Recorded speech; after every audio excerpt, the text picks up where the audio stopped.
ഓരോ ടാങ്കിലും ഉപ്പുവെള്ളമുള്ളത്. ഇതാണ് ആദ്യത്തെ പരിപാടി. അതായത് ഈ ക്രെയിന് വെച്ചിട്ടാണ് ഈ ഐസിനെ. ഹലോ, നമസ്കാരം. നമ്മൾ ഇന്ന് വന്നിരിക്കുന്നത് ഒരു ഐസ് പ്ലാന്റിലാണ് കേട്ടോ. നമ്മൾ ഈ മത്സ്യത്തിൻ്റെ മുകളിലൊക്കെ നമ്മൾ കണ്ടിട്ടില്ലേ, ഐസ് ഇങ്ങനെ പൊടിച്ചിട്ടിട്ട് അല്ല, വലിയ വലിയ കട്ടകളായിട്ടുള്ള ഐസ് നമ്മൾ കണ്ടു, വലിയ സൈസുള്ള ഐസൊക്കെ കണ്ടിട്ടില്ല. അതെങ്ങനെ ഉണ്ടാക്കുന്നത് എന്നുള്ള കാര്യങ്ങളാണ് നമ്മളിന്ന് കാണാൻ പോകുന്നത്. ഇപ്പം ഞാൻ വന്നിരിക്കുന്നത് തലായിലാണ്, തലശ്ശേരി തലായിൽ രഘുനാഥേട്ടൻ്റെ ഐസ് പ്ലാന്റിലാണ് വന്നിട്ടുള്ളത്. 1978 മുതൽ ഇതിവിടെ പ്രവർത്തിക്കുന്നത്. അത്രയും വർഷം പഴക്കമുണ്ട്. എൻ്റെയൊക്കെ വയസ്സിനേക്കാളും പ്രായമുള്ളതാണ് ഈ ഒരു ഐസ് പ്ലാന്റ് എന്ന് പറയുന്നത്. അപ്പോൾ ഇതെങ്ങനെയാണ് ഇത് ഐസിൻ്റെ രൂപത്തിലേക്ക് ഇതിനെ മാറ്റിയെടുക്കുന്നത്? അത് വേറെ തന്നെ ഒരു ടെക്നോളജിയാണ്. ആ ടെക്നോളജി എന്താണെന്നുള്ളത് നമുക്ക് രഘുനാഥേട്ടനോട് ചോദിക്കാം. അവരുടെ സ്റ്റാഫൊക്കെ ഇവിടെ ഉണ്ട്. ബാക്കിയുള്ള കാര്യങ്ങളൊക്കെ നമുക്ക് വീഡിയോയിൽ കാണാം. അപ്പോൾ നമുക്കൊരു കാര്യം ചെയ്യാം, വീഡിയോയിലേക്ക് പോകാം. അതിന് മുന്നേ ഞാൻ നിങ്ങളൊരു കാര്യം പറയണം. ഇപ്പോഴും സബ്സ്ക്രൈബ് ചെയ്തിട്ടില്ലെങ്കിൽ സബ്സ്ക്രൈബ് ചെയ്ത് വെച്ചേക്കണം. അതേപോലെ തന്നെ മാക്സിമം ഷെയർ ചെയ്യാം. ഓക്കെ, അപ്പോൾ നമുക്കൊരു കാര്യം ചെയ്യാം, വീഡിയോയിലേക്ക് പോവാം. ഞങ്ങളുടെ പ്ലാന്റ് എന്ന് പറയുന്നത് 20 ടൺ കപ്പാസിറ്റിയുള്ള പ്ലാന്റാണ്. 20 ടൺ എന്ന് പറയുമ്പോൾ ഏകദേശം 400 ക്യാനാണ് ഉണ്ടാവുക. ഓക്കെ, ഒരു ടാങ്കാണ്. ഒരു ഉണ്ടാക്കിയ ടാങ്ക് മൊത്തത്തിൽ. അതിനകത്ത് 200 പാർട്ടായിട്ട് ഓരോ കള്ളികളുണ്ട്. ഇതേപോലത്തെ കള്ളികൾ അല്ലേ? ഒരു കള്ളിയിൽ 2 ക്യാൻ നിറച്ചിട്ടുണ്ട്. ഇതുപോലെ 2 എണ്ണം. ഓക്കെ. ഈ ടാങ്കിനകത്ത് ഉപ്പ് കലക്കിയ വെള്ളമാണ് ഇത് ഉണ്ടാകുക. എങ്ങനെ വെള്ളം? ഉപ്പ് ഹൈ ഡെൻസിറ്റിയിൽ കലക്കിയിരിക്കുന്ന വെള്ളമാണ്. ഏത് ഈ ഓരോ ടാങ്കിലാണോ പറയുന്നത്? ഫുൾ ടാങ്കിൽ. ഇത് ഓരോ ടാങ്കിലും ഉപ്പ് വെള്ളം ഉള്ളത് അല്ല, ഇതിന്റെ ഈ ക്യാൻ ഇറക്കി വെച്ചിരിക്കുന്ന അതിന്റെ പുറമേ ഉള്ള ഭാഗം. ഓക്കെ, ഇത് നല്ല വെള്ളം. ഇതൊന്ന് പൊക്കിയ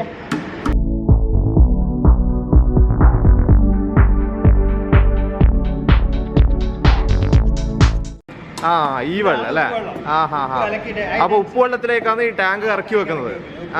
നമ്മൾ ഇതിനകത്ത് ഉപയോഗിക്കുന്നത്, അതായത് ഉപ്പുവെള്ളം ഉപയോഗിക്കുന്ന എന്തിനാണ്? ഹൈ ഡെൻസിറ്റി ഉപ്പുവെള്ളം ആകുമ്പോൾ കൂളിങ്ങിൽ പെട്ടെന്ന് അത് ഉറയ്ക്കൂല. ഓ ശരി. എത്ര കൂളായാലും ആ വെള്ളം അതേ കണക്കുണ്ട്. അതായത് നമ്മൾ നിറച്ചെടുത്ത സാധാരണ വെള്ളം ഐസാകുന്ന സമയത്ത് ഇത് ഐസാകാൻ പാടില്ലല്ലോ. അത് ശരി. ഓക്കെ. ആ വെള്ളം ഐസാകാതിരിക്കാൻ വേണ്ടിട്ടല്ലേ? ആ വെള്ളം ഐസാകാതിരിക്കാൻ ഉപ്പ് ഹൈ ഡെൻസിറ്റിയിൽ കലക്കി ഉപയോഗിച്ചിരിക്കുന്നത്. ഓക്കെ. അപ്പൊ ഇതിന്റെ ഉള്ളിലുള്ള ടാങ്കിലുള്ള ഇത് മാത്രമേ ഉപ്പ് ഐസാവുള്ളൂ. അതായത് നമ്മൾ നിറച്ചിടുന്ന വെള്ളം മാത്രമേ ഐസാകൂ. നല്ല വെള്ളം. നല്ല വെള്ളം. അതായത് ഇത് ഉപ്പ് കലക്കി ഹൈ ഡെൻസിറ്റിയിൽ ഇട്ടിരിക്കുന്നുണ്ട്, അത് ഐസാവൂല. ഐസാവൂല. Okay okay okay. സംഭവം മനസ്സിലായി. ആ വെള്ളം നമ്മൾ ഈ ലിക്വിഡ് ഉപയോഗിച്ച് ടാങ്ക് മൊത്തം സർക്കുലേറ്റ് ചെയ്തോണ്ടിരിക്കും. അതിങ്ങനെ ചുറ്റും പോകുന്നുണ്ടല്ലേ? അവിടെ കാണുന്നത് അജിറ്റേറ്റർ എന്ന് പറയുന്നത്. ഓക്കെ, അതിപ്പോ വർക്ക് ചെയ്ത് കൊടുക്കുന്നുണ്ടല്ലേ? അത് വർക്ക് ചെയ്തോണ്ടിരിക്കുകയാണ്. അജിറ്റേറ്റർ എന്ന് പറയുന്നത് ഈ ടാങ്കിലുള്ള വെള്ളം സർക്കുലേറ്റ് ചെയ്തുകൊണ്ടിരിക്കാൻ വേണ്ടിയാണ് അത് വർക്ക് ചെയ്യുന്നത്. ഈ വെള്ളം തണുക്കാൻ വേണ്ടി നമ്മൾ ഉപയോഗിക്കുന്നത് അമോണിയാണ്. അമോണിയാണ് ഇത് ഫ്രീസ് ആകാൻ വേണ്ടി ഉപയോഗിക്കുന്ന ഏജന്റ്. ഓക്കെ. അമോണിയ നമ്മൾ ലിക്വിഡ് രൂപത്തിൽ,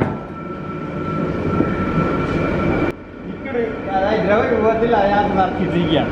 അതിലേക്ക് ആ ടാങ്കിൽ അല്ലേ? ടാങ്കിൽ നിറച്ചിട്ടിരിക്കുന്നത് നമ്മൾ അതിനെ ഒരു വാൽവ് ഉപയോഗിച്ച് തുറന്ന് ഇവിടെ കൊണ്ടുവന്ന് ടാങ്ക്, ഇവിടെ ഇതിനകത്ത് ഒരു കോയിലുണ്ട്. 3 കോയിൽ, ചെറിയ ചെറിയ പൈപ്പുകൾ ഉണ്ടാക്കിയ 3 കോയിലുണ്ട്.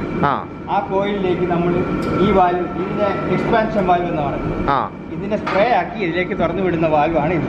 ഓക്കെ. അത് തുറന്നു വിടുമ്പോൾ അതിനകത്ത് ഈ ബ്രൈൻ സൊല്യൂഷൻ, അതായത് ഉപ്പുവെള്ളത്തിന്റെ ചൂട് അത് വലിക്കും. വലിച്ച് ആ ദ്രവരൂപത്തിലുള്ള അമോണിയ ഗ്യാസാവും, വാതകമാവും. വാതകമാകുമ്പോൾ നമ്മൾ അതിന് തിരിച്ച് കംപ്രസർ ഉപയോഗിച്ച് വലിക്കും. വലിച്ച് കംപ്രസ് ചെയ്ത് പുറത്തേക്ക് വിടും. ഇതിന് പുറത്തേക്ക് പോകും. വിടുമ്പോൾ ഹൈ ടെമ്പറേച്ചറിൽ പുറത്തേക്ക് പോകുന്ന വാതകത്തിനെ അവിടുന്ന് വെള്ളം വീഴുന്നുണ്ടല്ലോ, പുറത്ത് വെള്ളം വീഴുന്നത് സ്പ്രേ ചെയ്ത് ആ പൈപ്പിലൂടെ വെള്ളം സ്പ്രേ ചെയ്ത് തണുപ്പിച്ച് വീണ്ടും ദ്രവരൂപത്തിലാക്കി അവിടുന്ന് തിരിച്ചിങ്ങോട്ടേക്ക് വരും. റിസീവറിലേക്ക് വന്ന് അറിയും. അതാണ് ഇതിന്റെ പ്രവർത്തനം. അത് ശരി. ഉപയോഗിക്കുന്ന കംപ്രസറാണ് ഈ ഉപയോഗിച്ചിരിക്കുന്ന ഫ്രിക്കിന്റെ ഹൈ സ്പീഡ് എഞ്ചിനാണ് ഫിൽറ്റർ എന്ന് പറയുന്നത്. ഓക്കെ ഓക്കെ, അത് ശരി. അപ്പൊ അങ്ങനെയാണ് ഇതിന്റെ ഉള്ളിൽ കിടക്കുന്ന സാധനം ഐസായിട്ട് മാറുന്നത് അല്ലേ? അതായത് ഇതിനകത്തുള്ളതിന്റെ ചൂട്, ഈ ഉപ്പുവെള്ളത്തിന്റെ ചൂട് അമോണിയ ലിക്വിഡ് വലിക്കും. അന്നേരം അത് ചൂട് കുറഞ്ഞുകൊണ്ടേയിരിക്കും, തണുത്ത് പോവുക.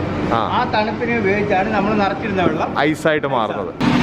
ഇതാണ് ആദ്യത്തെ പരിപാടി. അതായത് വെള്ളം നിറയ്ക്കുക എന്ന് പറയുന്നത്. നമ്മൾ ആ ടാങ്ക് ഉണ്ടല്ലോ, ആ വലിയ ടാങ്കാണ്, അതിലേക്ക് ഇങ്ങനെ വെള്ളം നിറച്ചുകൊണ്ടിരിക്കുകയാണ്. വെള്ളം നിറച്ചിട്ട് ഇതിൻ്റെ താഴെ വെച്ചിട്ട് ആ മേലത്തെ നമ്മൾ ആ ടോപ്പ് വെച്ചിട്ട് മൂടി വെച്ചിട്ട് അടച്ചേക്കും. അതിനുശേഷം ബാക്കി പരിപാടിയെല്ലാം അതിൻ്റെ ഉള്ളിൽ നിന്ന് നടന്നോളൂ. ഐസാകുന്നത് തൊട്ടിപ്പുറം നിങ്ങൾ കണ്ടോ ഐസായിട്ട് കിടക്കുന്നത്. അപ്പോൾ ഒഴിഞ്ഞൊഴിഞ്ഞ് പോകുന്നതിന് കണക്കായിട്ട് ഓരോ ടാങ്കിലേക്കും വെള്ളം നിറച്ച് വെക്കുക.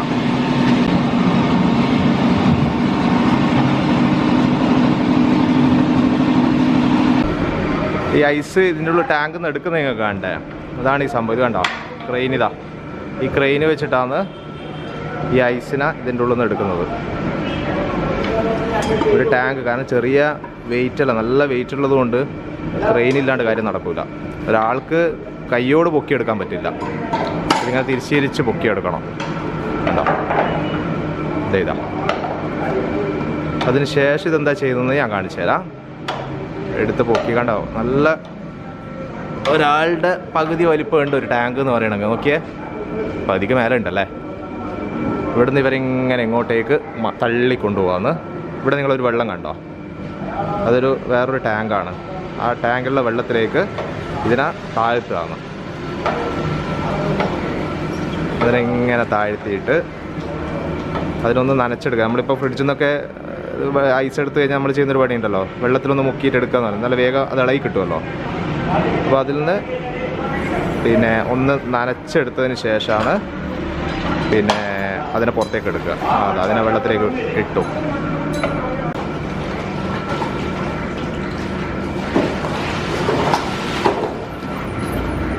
ശേഷം കൊത്തി വലിച്ചിങ്ങെടുക്കുക. ആഹാ, കണ്ടോ,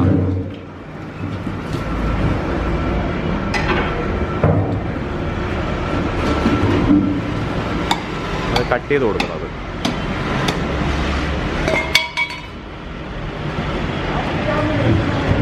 ഇങ്ങനെ പീസാക്കിയിട്ടും കൊടുക്കും. ചില ആൾക്കാർ ഇങ്ങനെ പീസായിട്ട് തന്നെ വേണ്ടി വരും. അപ്പോൾ പീസാക്കിയിട്ട് ഐസിന് പീസായിട്ട് കൊടുക്കുക ചെയ്യുക. മറ്റേത് പൊടിച്ചിട്ട് കൊടുക്കുന്ന വേറെ പരിപാടി കൊണ്ട്.